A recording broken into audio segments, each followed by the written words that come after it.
কি ঘটেছে যার দ্বারা এই গৌর অনুরাগটুকু সৃষ্টি হচ্ছে না? দেখুন গো মা, আমরা দেখবেন দেব দেবীর পূজা অর্চনা করি, কিন্তু সঠিকভাবে জানি না দেব দেবীর কাছে আমাদের কি চাওয়া কর্তব্য, কি করে চাইবো, কেমন চাইবো, কি চাইবো। দেখুন, বিদ্যার দেবী সরস্বতী মায়ের কাছে চাই, বিদ্যাং দেহি মা, আমাকে বিদ্যা দাও। সে বিদ্যা দিয়ে কি সকলে চাই। দেখবেন আমাদের আমাদের প্রয়োজনের জন্য ভগবানের ভজন করি, কিসের জন্য?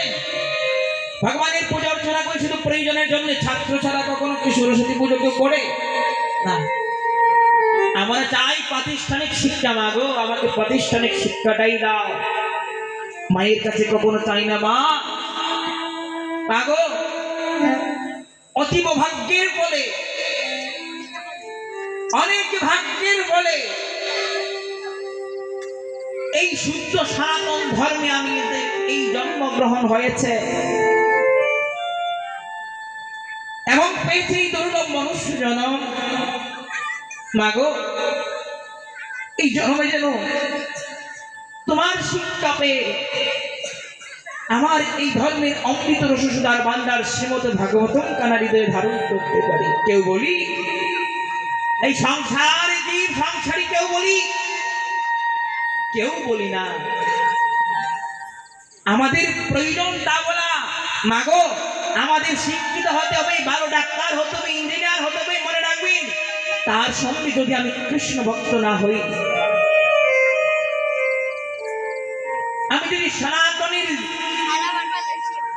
অনুভূতির আখিরিতে লালন করতে না পারি, এই শিক্ষার কি দাম, কি মূল্য? যে শিক্ষা পেয়ে আমি ধর্মকে দূরে রাখবো, যে শিক্ষা পেয়ে আমি মা বাবার অবমর্যাদা করব, শুধু অর্থ উপার্জনের জন্য শিক্ষাটুকু অর্জন করে কি লাভ? এই সমাজটা আমরা তাই চাই, কোনো না কোনো ভাবে অর্থের উপার্জন হলেই বেশ। পাগল, সন্তানকে কখনো এমন শিক্ষা দেবেন না আজ সনাতন ধর্মাবলম্বী এই ধর্ম ছেড়ে অন্য ধর্মে যাচ্ছে। তার কারণটা কি? মায়েরা বাবারা কখনো সন্তানকে তার হৃদয়ে এই সনাতনী অনুভূতিটুকু জাগরিত করতে পারে না। ওই যুব সমাজ, আজ শুনে রাখো,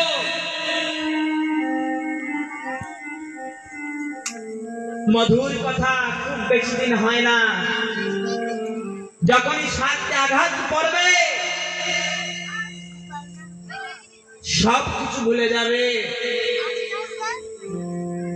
দেখবেন, আরে বাবা, অন্য মুক্ত পড়ে নিজের মা বাবাও যখন ভালো করে অর্থ উপার্জন করতে পারবে না, তারাও গালিগালাজ করে ধর করে বের করে দেবে। যেদিকে পারিস যা, কাজে রাখতে পারিস না। শুনে রাখুন, প্রত্যেক মায়েদের বাবাদেরকে বলছি, মাগো, আপনার সন্তানকে যদি এই অমৃতময় শিক্ষাটুকু প্রদান না করেন, এই জীবনে এই নয়ন পাওয়াতেও অন্ধের ন্যায় ভুলে যাবেন। এই চক্ষু পাবেন ঠিক, কিন্তু এই চক্ষু দিয়ে কখনো সুদৃষ্টি হবে না, কুদৃষ্টি ছাড়া। কারণ আমার চক্ষু তো তখনই খুলবে যখন আমি জ্ঞানী অর্জন করতে পারবো। শ্রীমদ ভাগবত গীতা, পরমেশ্বর ভগবান শ্রীকৃষ্ণ কুরুক্ষেত্রে নরান্তরে অর্জুনকে উপলক্ষ করে জগতে জীবের সকল ভক্তির কাছে বিলিয়ে দিয়েছেন।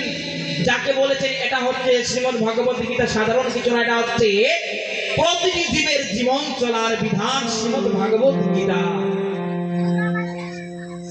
যার 700 শ্লোক, 18টি অধ্যায়, তাকে 3টি ভাগে ভাগ করা হয়েছে: জ্ঞান, কর্ম, ভক্তি। এই 3টি কার কার প্রয়োজন? সবার। জ্ঞান যোগ, ভক্তি যোগ, কর্মযোগ। আমাদের যদি তা প্রধান মনে করি, তাহলে আমাদের শ্রীমদ্ ভাগবত গীতার জ্ঞান অর্জন করা আমাদের প্রয়োজন। ও মা, দেখুন অনেক কখনো বৃদ্ধাশ্রমে গিয়েছেন, যাবেন শিক্ষা অর্জন করবেন, বৃদ্ধাশ্রমে গিয়ে দেখবেন বড় বড় শিক্ষিত অনেক মেধা অর্জনকারী ব্যক্তি, বড় বড় অফিসার, তাদের মা বাবা যে বৃদ্ধাশ্রমে কেন মাগো জিজ্ঞেস করবেন, মা ক্রন্দন করে বলে, বাবারে ছেলেকে বহু কষ্ট করে পড়িয়েছিলাম, মানুষের মতো মানুষ হবার নেই, আজ আমি কেমন পরিণতি হয়েছে আমার, দেখো নিজে না খেয়ে ছেলেকে খাইয়েছি পড়িয়েছি, আজ আমার এই পরিণতি, আমি বৃদ্ধাশ্রমে। বৃদ্ধ বাবা মা যদি একটু ঘরকে অগোছালো করে কত না রাগান্বিত হই। বাবা তুমি বুঝো না, আমি যখন ছোট ছিলাম ওই মায়ের কোলে কত প্রস্রাব করেছি, কত পায়খানা করেছি, মা কখনো একবার ঠেলে ফেলেছে, বাবা কখনো করতে গাছাড় মেরে ফেলেছে, কিন্তু একদিন পারি নাই মা বাবার কষ্ট সহ্য করতে। মাগো যখন এই অমৃত গীতার ভান্ডারটুকু হৃদয়ে ধারণ করতে পারবেন, বুঝতে পারবেন আমার জগতের শ্রেষ্ঠ দেবতাকে, আপনি জানতে পারবেন আমার জীবনের মুখ্য উদ্দেশ্য কি, আমার জীবনের শ্রেষ্ঠ দেবতা নতুবা আমরা জানতে পারবো, উপলব্ধি হবে না, যেমন তেমন ব্যবহার করছি। বিদ্যার্থী মায়ের কাছে যেন আমাদের এটুকু প্রার্থনা হয়, মা আমাকে এমন শিক্ষা দাও যে শিক্ষা অর্জন করে তোমার গ্রন্থগান হৃদয়ে ধারণ করে আমার সমাজের উন্নতি সাধন হয়, আমার ধর্মের উন্নতি সাধন হয়, এই জগতের কল্যাণ হয়। বিদ্যাং দেহিমা শক্তিং দেহিমা, দেখুন শক্তিং দেহিমা, দুর্গা পুজো কালী পুজো সকলে করি, মায়ের কাছ থেকে শক্তি অর্জন করি কেন? ভক্তগণ জেনে রাখো, আমরা সবাই এই অর্জনটুকু করি কেন জানো? এই শক্তি দিয়ে যেন দীর্ঘদিন বেঁচে থাকতে পারি, এই শক্তি দিয়ে যেন আমি ওই পাড়ার ব্যক্তি এই পাড়ার সঙ্গে লড়াই করতে পারি, এই শক্তি দিয়ে যেন আমি এই জীব হত্যা করতে পারি, এটাই হচ্ছে আমাদের মনস্কামনা। দেখবেন মা কালীর পুজো করছে, পাঠা বলি দিচ্ছে, ওই জীব একজন মায়ের স্বামী তার সন্তানকে একটি চরণ দিতে পারবে না, আজ তুমি কেমন করে জগৎ জননী এই মায়ের কাছে মায়ের সন্তানের গলায় ছেদন করছো, একটিবারই হৃদয় এই হৃদয়টি কম্পন করে না, একটিবার ভাবতে ইচ্ছে হয় না যে মাগো আমি তোমার সেবা কেন করছি, তোমার পুজো কেন করছি,